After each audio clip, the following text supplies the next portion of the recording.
Hi, I'm Mark Rutten. Welcome back to Nomad Boat Building. Now today on the 2.4 meter project, we're going to continue where we left off. In the last episode, we laid down all of our decking, at least the field in the center of our decking. And in this episode, we're going to trim out the edges and lay down our margins or covering boards. So you know what I'm going to say? Sit back and relax. Let me take care of the work. These deep-throated C-clamps are one of my sort of first big purchases. It's one of those times I walked into my tool store at the time and I negotiated a price. I said, how much for a couple boxes of those? I think I bought 20 of them at once or something. And I think I got them for about 10 bucks a piece by doing that.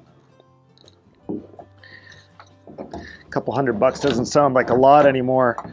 So I dropped that in a heartbeat at a tool store nowadays, but back then it felt like a pretty major purchase. I needed them because I was into doing glued lap straight canoes. It's one of the first things I started building. When I started building, I started on skin-on-frame kayaks. Just did sort of a very cheesy, plywood bulkhead version. Nothing elegant, that's for sure. Come on. Then I got turned on to glued lap straight construction, and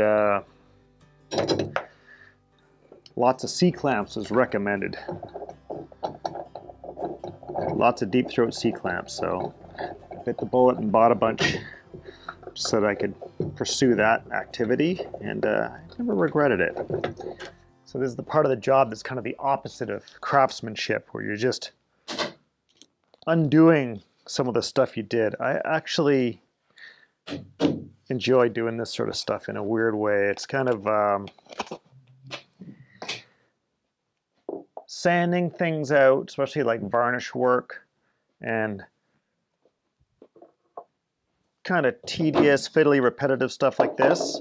This is the kind of stuff I really like doing at the beginning of a work day, because I don't have to think about it too much, and that means I can turn my attention to what are the other things I'm going to have to do with the work day in order to walk away at the end of the day with some stuff taken to whatever benchmark I feel is appropriate.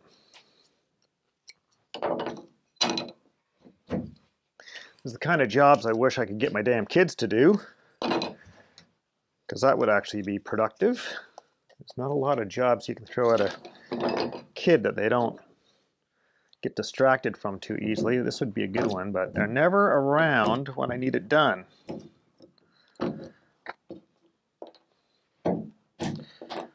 Or if they are, they don't want to do it. They just want to complain they don't have any money. Come on. There we go. Ooh, I got a staple leg that broke off there. So I'm going to hit that with a soldering iron to warm it up and then pluck that out. So the soldering iron will break the epoxy bond. We'll come back to that.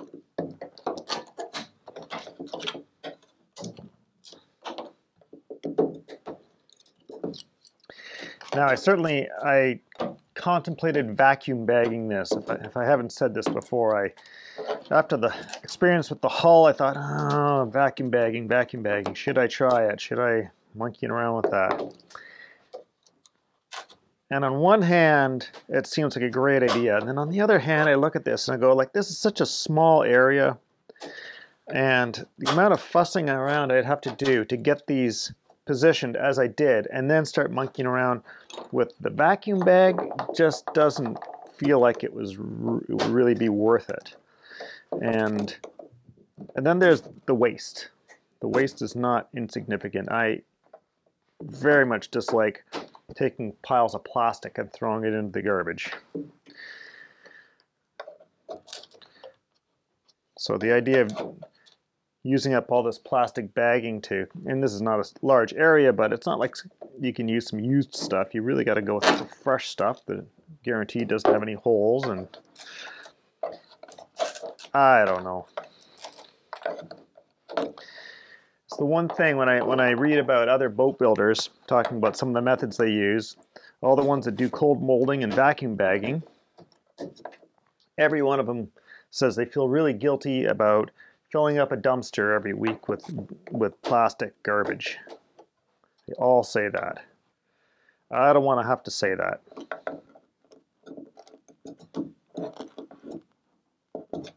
You notice I'm always using my little pry bar here to just make sure I don't go and put a big dent into the deck with my nippers. We don't want to have to go crazy ferrying this out to get rid of some dents that didn't need to be there.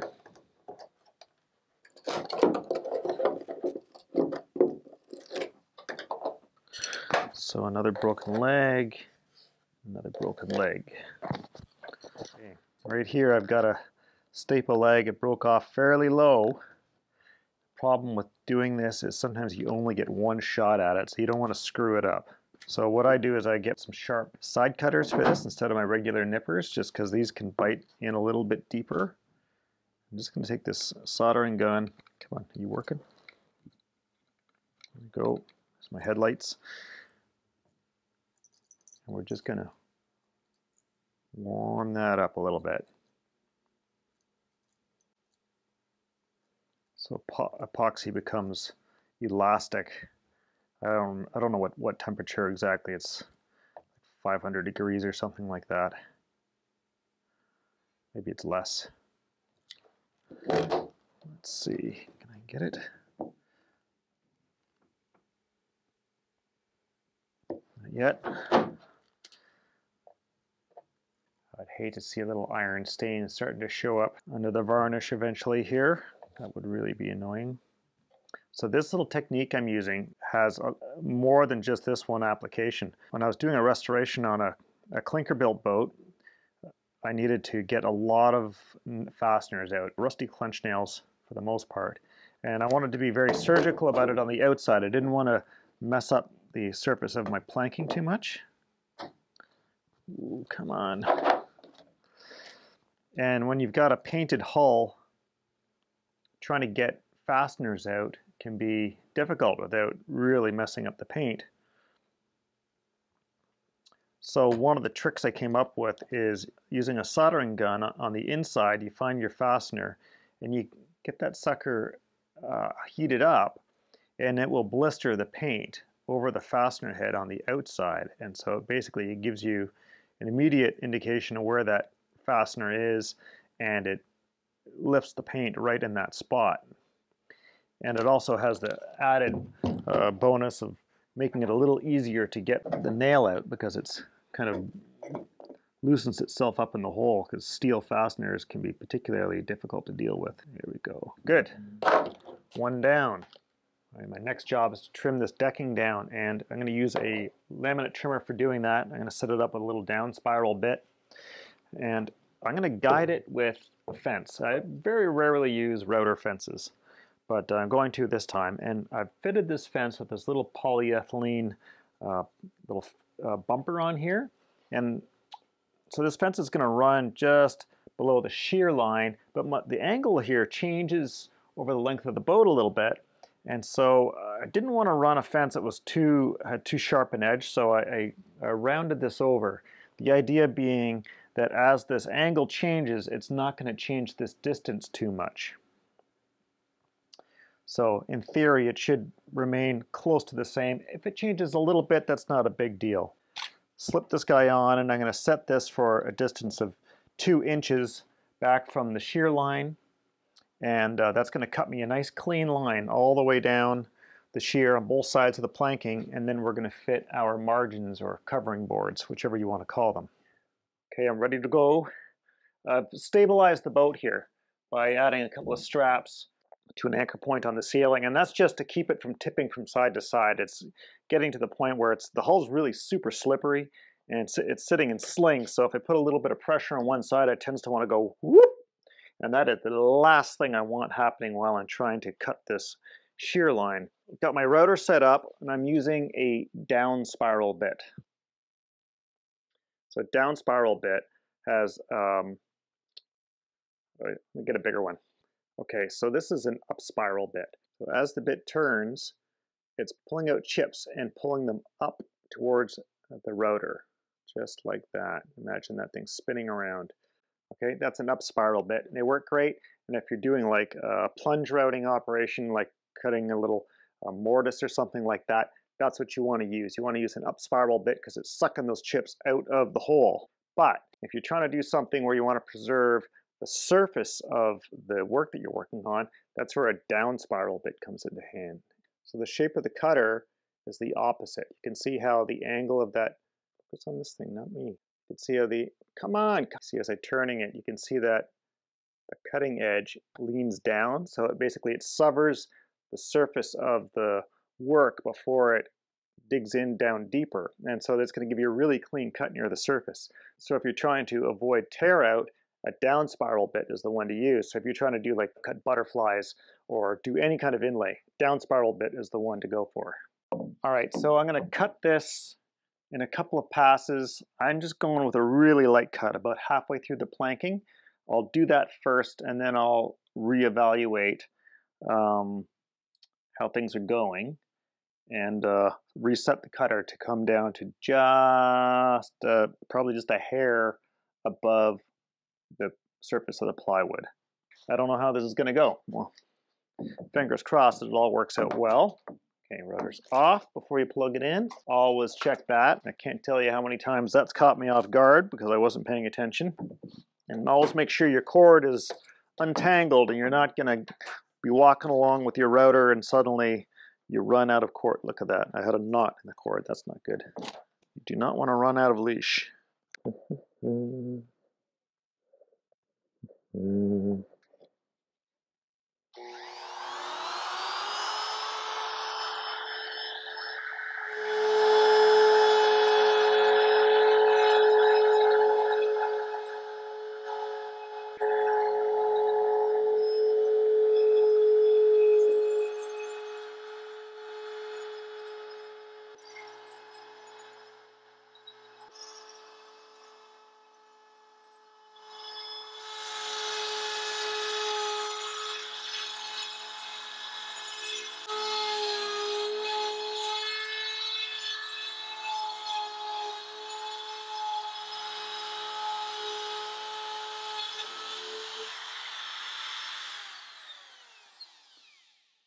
All right, that first pass went beautiful. Really happy about that. So now I'm just going to set the router for the finished depth, and we'll do another pass, and then we'll be done. This is not a paid sponsorship for Ridgid tools or anything, but I really love this little laminate trimmer. I mean, it was cheap. It's like a little under $100, I think. I really love this mechanism for controlling the base. It's got this nice little cam operated lock, so that locks things in place, but got this little lever here that allows you to sort of quickly slide this up and down to wherever you want. It's got this little micro adjusting lever here so you can dial it in and out, and then we've even got speed control on this. So there's a lot here for such a cheap router, and it's got a bunch of different bases that came with it, and even this fence isn't too shabby. So thumbs up. You know, Ridgid, you pulled off something worthwhile here, which a lot of the big boys have not necessarily done. So I'm just going to dial this thing in. And what I like about this is I've actually even used this almost like a plunge router using this little micro adjusting knob where I've set it in place and then kind of lowered it down to where I want it very carefully. And then once it's there, lock it off. And so that works pretty good, but the base has got a little bit of wiggle until it's locked off, so you got to be super careful about that. Round two.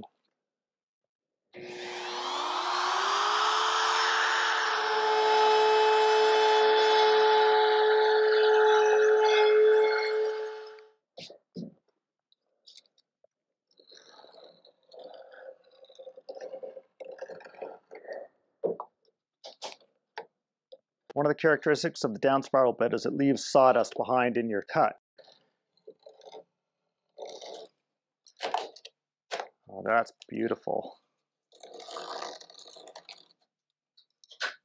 All right, that'll be really easy to clean up. Let's just see.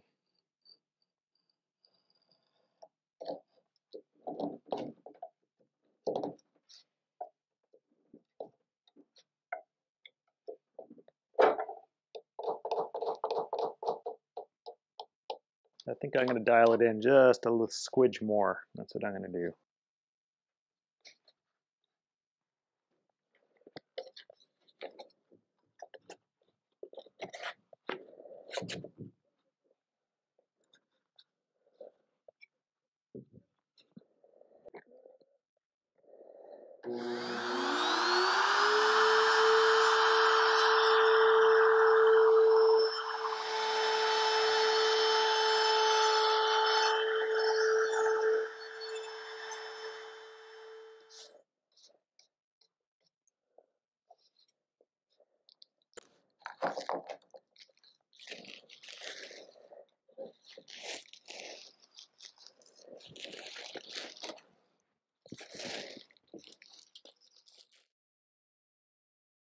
Now I had an idea, and that was to try and gust this up just a little tiny bit.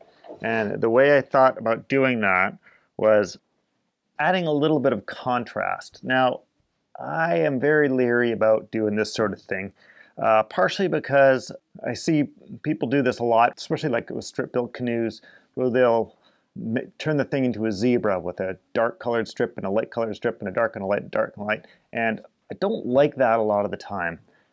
Contrast is something that I think you need to use with a certain degree of reservation. It has some general curb appeal because it has punch, you know. Contrast adds punch to things, but I think you can go too far, and I'm very leery about adding too much contrast. And so to that end, I like to be careful about what I do when it is contrasting.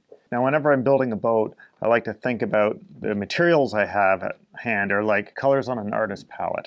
So far, we've been working with a very limited palette. We've been working with Sapele mahogany, which has a generally consistent dark, kind of a rich, dark chocolatey brown, and Alaskan yellow cedar, which is pretty much a bright yellow. And we've got a little bit of mahogany plywood in here. Some of it's okume, and some of it is Meranti. And they sort of, okume tends to be a little bit mid-range and pinkish. Meranti tends to be a bit darker. But those are lesser materials, and they're basically buried. So we're not really looking at the plywood as part of the color palette. It's really just the mahogany and the yellow cedar. And so what we thought we'd do is add a little bit of stringing. So if you look at, for instance, Federal Furniture, they like to put these little pinstripes running down the edges of legs and doing little loop-de-loos and stuff like that. And we're not going to get that fancy, but I'm going to add just a little, like 3/16 inch stripe right down along the edge of the decking here. And that's just going to add a little detail. There's so much dark brown on here, I want something that's just going to pick out that shear line. So this is just going to be a subtle little thing. We're not going to get super fancy. It'll just come to a nice little tight miter right at the end of this field planking, wrap all the way around the shear, and then back at the transom, it'll come down and it's going to create a little swallowtail detail as it encounters the transom planking. And we don't really have a formal transom. We've got what's sort of referred to as a slipper stern, but we're going to change up the planking on that transom to horizontal planking, but it's going to come up into sort of a V-shape as it encounters the planking on the deck, right? So it's going to be a very subtle detail, and but it's going to be accented by this little swallowtail shape as the stringing basically interacts with a bit of this diagonal planking. I think it's going to look pretty nice and you know, be refined and not be too garish. And I'd like to bring this detail into the combing somehow, and I don't quite know how I'm going to do that yet. So if we have combing wrapping around up here, I've got two sort of options. One of them is to take that detail and build it into, say, the lip of the combing. So I could put a little stripe, say, between the bullnose profile I'll be putting on there and just the edge of the combing. So that's one option. Or I could cap the plywood that's going to be on the inside of the combing with a little yellow cedar detail. That's another option. Or a third option would be to actually run the same detail around the edge of the combing down here at the bottom of it. and that would create this break between the field of the decking and the start of the combing itself. That's kind of appealing to me too, because it's subtle again, and it creates this nice little change right here where there is a real contour change. I'm not going to worry about that yet. For now, I'm going to focus on taking care of my margins, and we'll get these glued in. And what we do here will be part of our combing exercise, I think. However, I do need to think about if I'm going to incorporate this into the edge of this decking. I kind of want to get it glued in before we start the whole fairing process. But even if I don't get it glued in, then it's a very simple matter to glue this in and then fair it off separately. What I'm doing right now is I am going to start figuring out how long my planking sections can be for these margins. And so I've got not very wide stock, and that's going to limit how far I can go. And so I'm going to be doing it in smaller pieces. Now, basically that means I'll just be kind of breaking it up at natural points at which this planking runs its limits. So it'll probably be like 3 or 4 foot long pieces throughout the length of the shear, and I can do a sort of an interesting little dart or something like that to connect the dots, and I think that would look pretty interesting. So what I'm doing is I'm just taking the stock and I'm laying it on the edge of the boat here, and I'm looking at where will it still fit in terms of covering our area here, covering our area here, and covering our area in the middle. And so the first section can be fairly long, but I very quickly encounter the shape of the shear limiting what I can do. All right, so I've started out by just putting my stringing along the whole length of the boat and used a bit of masking tape to lock it in place. And I've given myself just sort of a chalk line here indicating where my margin is going to stop. And I'm just going to play around for a moment with the planking I have and see, does it have shapes in it that look good with the shape that we're trying to create here, because I have a couple options. I've got some planking where the grain kind of runs off at an angle, and that actually might look better up forward, where it'll feel like it sort of adds to like an arrow type shape. In fact, I think I like that idea. And then the straighter stuff will work better back in here where we're getting into shorter stock. So I think I'll do exactly that now that I think about it. I'll flip that around. Okay, and we're book matching these planks again like we did before. So for now I'm just going to start with my first bit of planking and figure out where it's going to lie, and we're going to chop it off. Give myself just an inch or so beyond where it's going to stop. Chop that there, and I'll just buck off both pieces at the same point. But we're going to shape them individually on the side of the boat. But bucking them off at the same point is just going to make it easier to keep the grain oriented.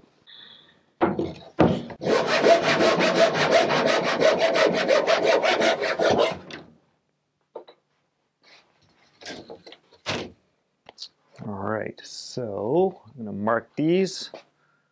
Port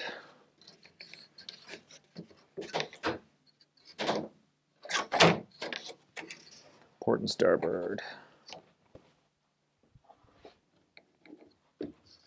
And carefully slide that out, like so. Good.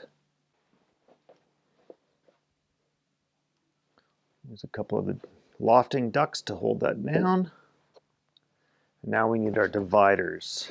Now, unfortunately, my white pencil crayons here don't fit into my dividers, because I would love to be able to use them here. Technically, if there's a pencil involved, it's a compass, not dividers, but I tend to use that same term. Okay, and I've set my pencil down just a hair lower than my the tip of the divider, and that's just so that I can keep it more parallel.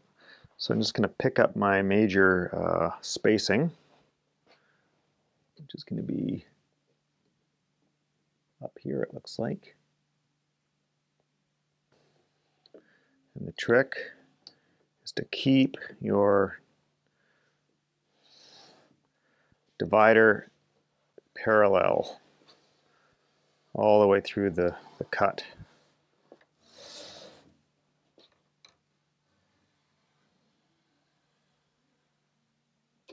Pretty easy to do on a straight shot like this. Okay, so we'll go and cut that on the bandsaw, and we'll clean it up with block plane and fit it in place, and fingers crossed it's going to fit nicely. And I'm just going to do it one piece at a time. So I'll do this bit, and I'm going to have an overlap here where I'll decide on what I want to do about the joinery. I just think I'm going to block it out first, get all these pieces down, and then I'll come back and sort out the joinery. So I'll just let them overlap for now. And I like the idea of doing a little dart, a little 45, it'll truly be 90-degree dart, because I think it's going to mimic what's going on the deck, and it's going to mimic the swallowtail as well, and that'll just be a nice little cohesive detail that runs throughout the whole length of the boat.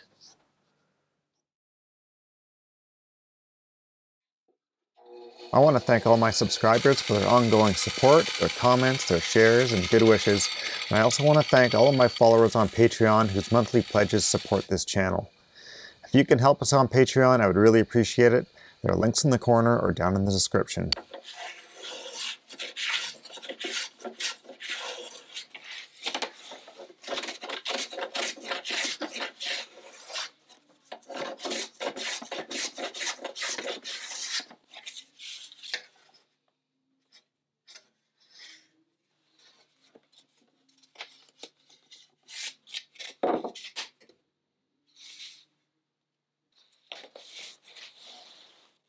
The one thing I didn't do was give myself a sur mark, which was pretty stupid.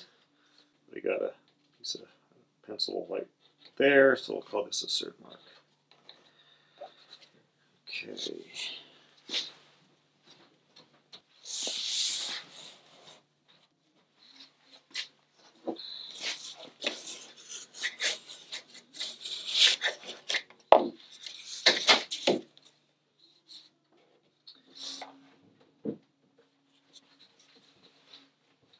That first plank looks pretty good. It's actually hard to see what I'm doing here.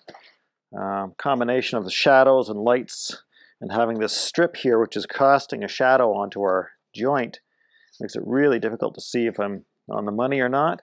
But at the same time, we're going to be using a darkened filler, and so if I'm looking at this right now and I can't tell if it's good, that's probably what I'm going to see with a darkened filler in there. So I could probably safely say it's good. I'll probably play with this a little bit more just to make sure I got everything looking just so.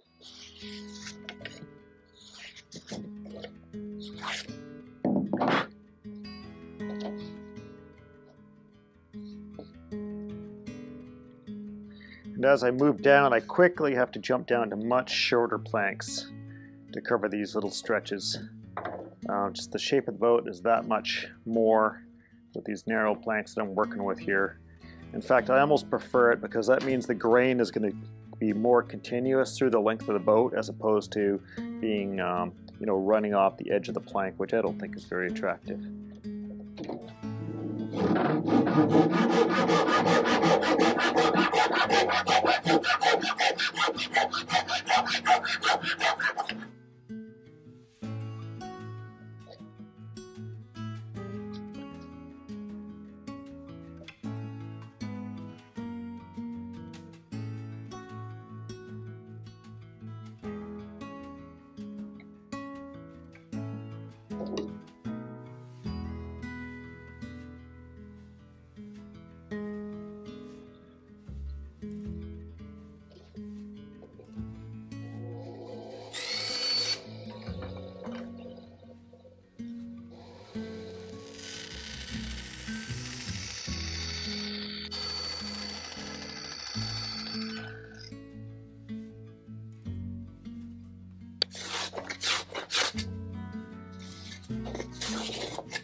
Yeah, it looks pretty good.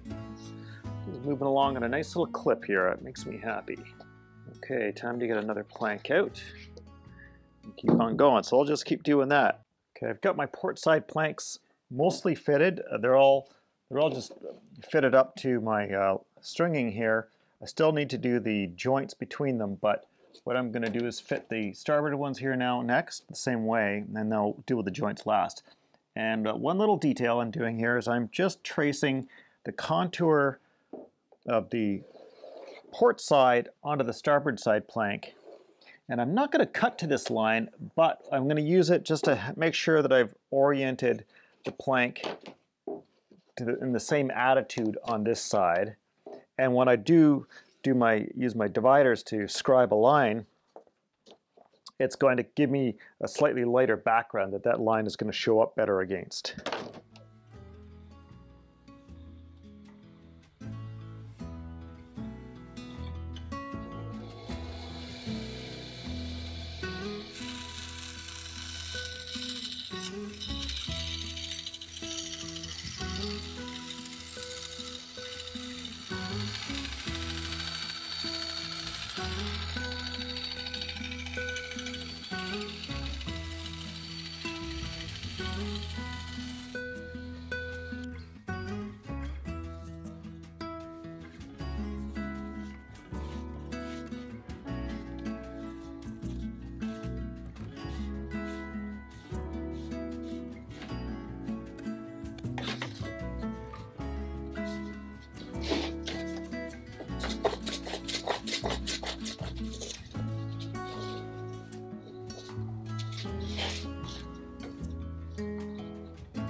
All right, I've got all of my planks fitted on the starboard side here. Let's put the stringing on and have a look and see how they fit with that.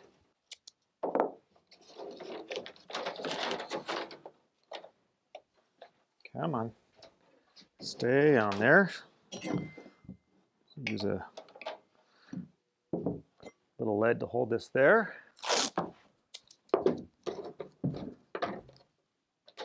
Okay, I'm just using this little simple technique of using a putty knife to press my tape down tight into the corner here, beside the stringing.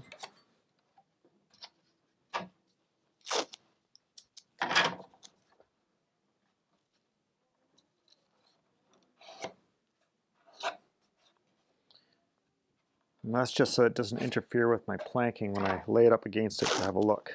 And then I got to try and bend my stringing down here at the back end. I might have to do a little bit of hot iron work to try and tweak it down so it doesn't fight me when I do the glue up. Well, let's just have a look in here and see how this looks. Very acceptable.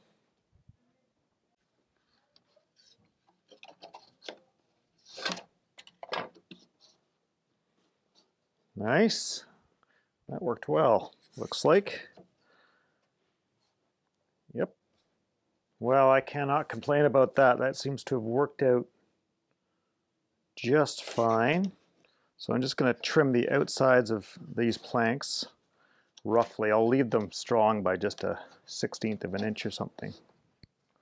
Just reach into there with my white pencil.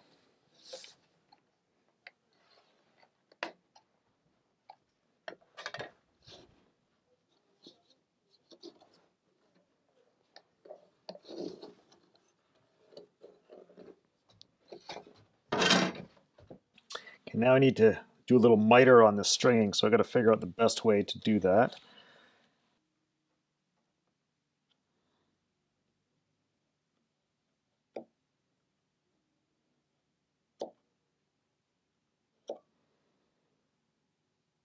Okay, so what that is telling me is, oh man, I need some way stronger glasses to be able to see that. So basically I need to connect the dots between the inside of that and the outside of that there.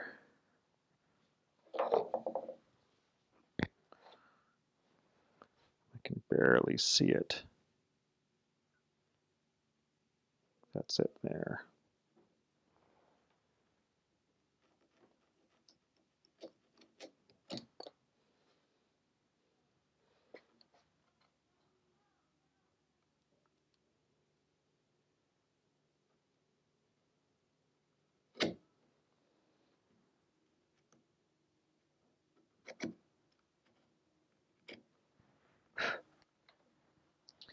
Okay, in theory, this guy should trim back just the same.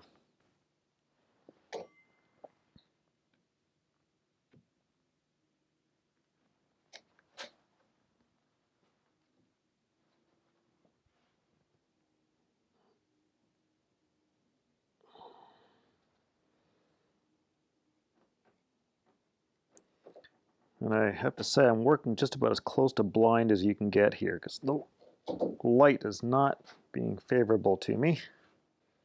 And I'm not wearing strong enough glasses for this particular operation.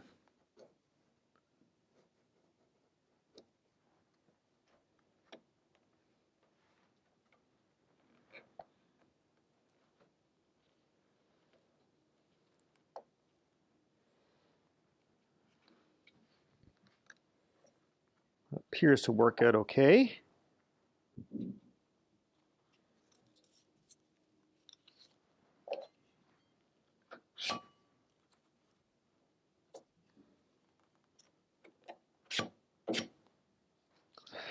I'm wishing I had some blue tape, which is a little stickier right now. Okay, I think that looks all right. I'll accept that. What am I going to do now? Now I want to start working on the joinery of all the other planks. So here we go. Let's pop off the purple tape. Pop on the green tape. Wish I had blue tape. There we go. That's better. So we're just putting these guys up to the registration marks. So it's kind of the same thing. We got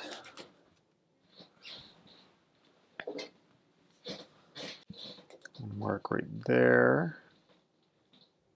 Okay, well I cut my decking back for the miter at the bow here, and the way I laid that out is I just put a bit of scrap on here just to raise it up above the stringing here, which is a bit heavier, and I took a piece of scrap, the straight edge, just lined it up along that center line along our joint there, and just marked onto this guy.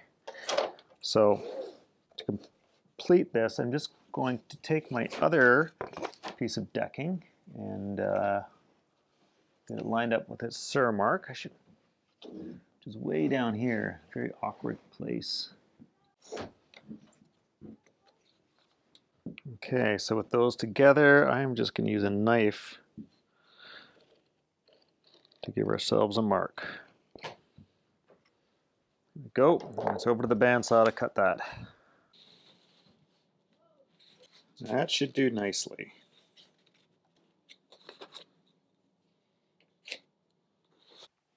So I decided to do my plank ends with these little simple bird's mouth scarfs.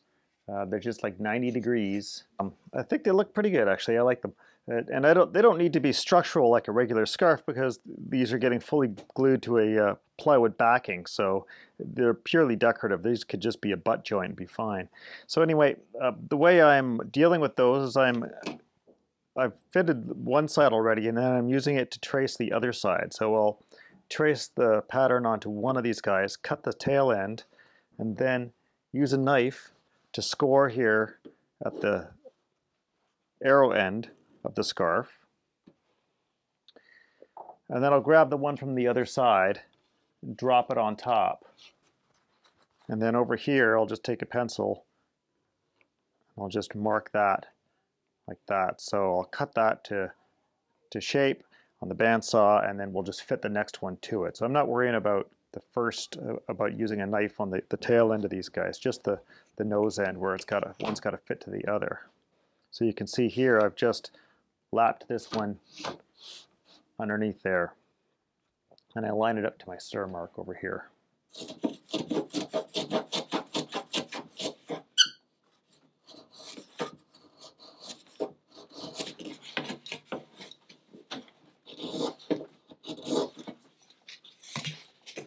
Okay, with the scarves cleaned up, we'll just slide them together.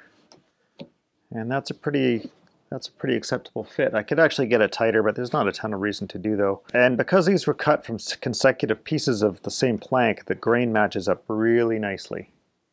All right, I think we're going to cut it off there. We're going to pick this up in the next episode. So thanks y'all for watching. Thanks y'all for supporting my channel, and I will see y'all later. We don't say y'all up here, but I love it anyway. Ciao, folks. Mark, have you got a hammer? Do I have a hammer? Where's your hammer? You're cute. There's this thing in the door. This It's thing. It's, you know where the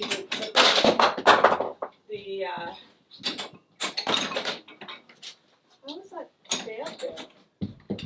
You know the thing where the door latches? Yes. Okay, there's a piece of metal that's sticking out on the inside of the room. Yes. That every time I walk by there, I snag a piece of clothing and rip it, and I'm sick of it. So I'm just going to hammer it down. It's not doing anything. Yes, it is doing something. What? It's the door striker. What's that mean?